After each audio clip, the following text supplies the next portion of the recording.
बिस्मिल्लाहिर्रहमानिर्रहीम। अस्सलाम वालेकुम। इस्लामिक बात 9 पर आने वाले मोहतरम नाजरीन को खुश आमदीद। हजरत कौब बिन मालिक रजी अल्लाह ताला अन्हो फरमाते हैं, हजरत जाबिर बिन अब्दुल्लाह रजी अल्लाह ताला अन्हो हजूर नबी करीम सल्लल्लाहु अलैहि वसल्लम की बारगाह में हाजिर हुए तो आपके चेहरा अनवर को मुतगय्यर पाया। ये देखकर उसी वक्त वो अपने घर पहुँचे और अपनी जोजा मोहतरमा रजी अल्लाह ताला अन्हा से कहा, मैंने रसूल पाक सल्लल्लाहु अलैहि वसल्लम का चेहरा ज़ेबा बदला हुआ देखा है।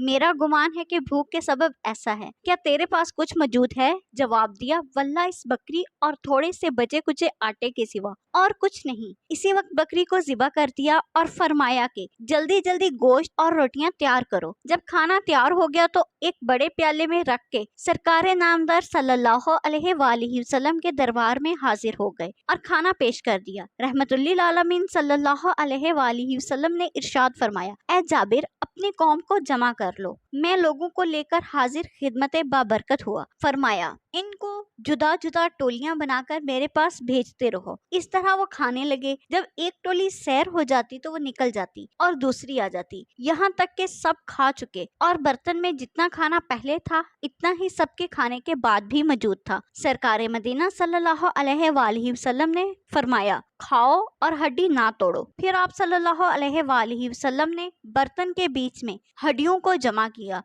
और इन पर अपना हाथ मुबारक रखकर कुछ कलाम पढ़ा जिससे मैंने नहीं सुना। अभी जिसका गोश्त खाया था वही बकरी यकायक कान झाड़ते हुए उठ खड़ी हुई। आप सल्लल्लाहु अलैहि वसल्लम ने मुझसे फरमाया, अपनी बकरी ले जाओ। मैं बकरी अपनी जोजा मोहतरमा रजी अल्लाह ताला अन्हा के पास ले आया। वो बोली, ये क्या? मैंने कहा, वल्लाह ये हमारी वही बकरी है जिसको हमने ज़िबा किया था दुआए मुस्तफ़ा सल्लल्लाहु अलैहि वसल्लम से। अल्लाह पाक ने इसे जिंदा कर दिया। ये सुनकर इनकी जोजा मोहतरमा रजी अल्लाह ताला अन्हा बेसाख्ता पुकार उठी। मैं गवाही देती हूँ कि बेशक वो अल्लाह पाक रसूल सल्लल्लाहु अलैहि वसल्लम है। अल्लाह पाक की इन पर रहमत हो और इनके सदके में हमारी मग़फ़िरत हो।